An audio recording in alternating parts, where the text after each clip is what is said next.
कौसल्या सुप्रजा रामपूर्वा सन्ध्या प्रवर्तते।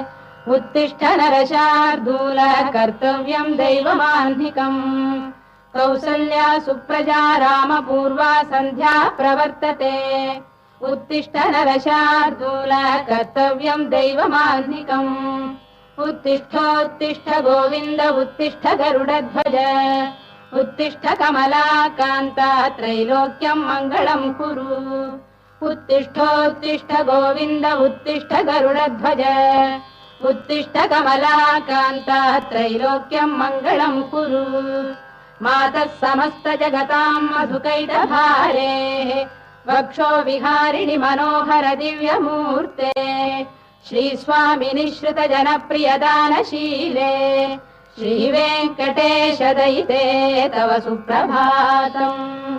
मातः समस्त जगतां मधुकैटभारेः वक्षो विहारिणि मनोहर दिव्यमूर्ते। श्रीस्वामिनि श्रुत जनप्रियदानशीले श्रीवेङ्कटेश दयिते तव सुप्रभातम्। तव सुप्रभातमरविन्दलोचने भवतु प्रसन्नमुखचन्द्रमण्डले। विधिशङ्करेन्द्रवनिताभिरर्चिते वृषशैलनाथ दयिते दयानिधे। अत्र्यादिसप्तऋषयः समुपास्य सन्ध्याम् आकाशसिन्धुकमलानि मनोहराणि आदाय पादयुगमर्चयितुम् प्रपन्नाः। शेषाद्रिशेखर विभो तव सुप्रभातम्।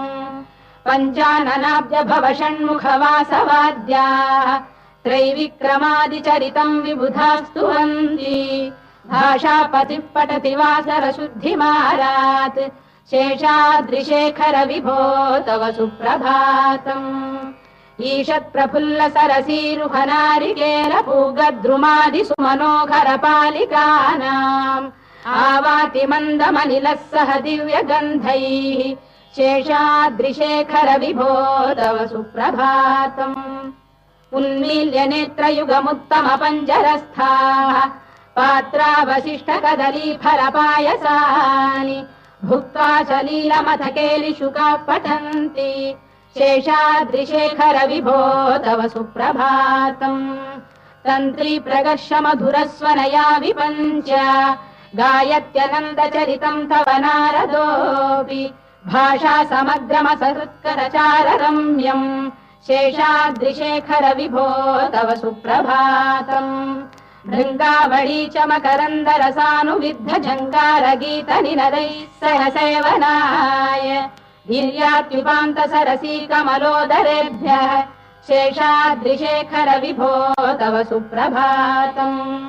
योषा गणेन वरदध्नि विमथ्यमाने घोषालयेषु दधिमन्थन तीव्र घोषाः रोषात् कलिम् विदधते ककुभश्च कुम्भाः शेषाद्रिशेखर विभो तव सुप्रभातम्।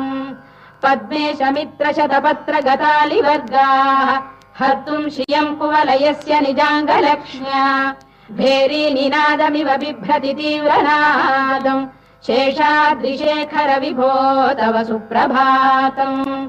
श्रीमन्नभीष्टवरदाखिल लोकबन्धो श्री श्रीनिवास जगदेक दयैक सिन्धो श्रीदेवतागृह भुजान्तर दिव्यमूर्ते श्रीवेङ्कटाचलपते तव सुप्रभातम्। श्रीमन्नभीष्टवरदाखिल लोकबन्धो श्री श्रीनिवास जगदेक दयैक सिन्धो श्रीदेवतागृह भुजान्तर दिव्यमूर्ते श्रीवेङ्कटाचलपते तव सुप्रभातम्। श्रीस्वामि पुष्करिणिकाप्लव निर्मलाङ्गाः श्रेयोर्धिनो हर विरिञ्च सनन्दनाद्याः द्वारे वसन्ति वरवेत्र हतोत्तमाङ्गाः श्रीवेङ्कटाचलपते तव सुप्रभातम्। श्रीशेषशैल गरुडाचल वेङ्कटाद्रिनारायणाद्रिवृषभाद्रिविषाद्रिमुख्याम् आख्याम् त्वदीय वसतेरनिशं वदन्ति श्रीवेङ्कटाचलपते तव सुप्रभातम्।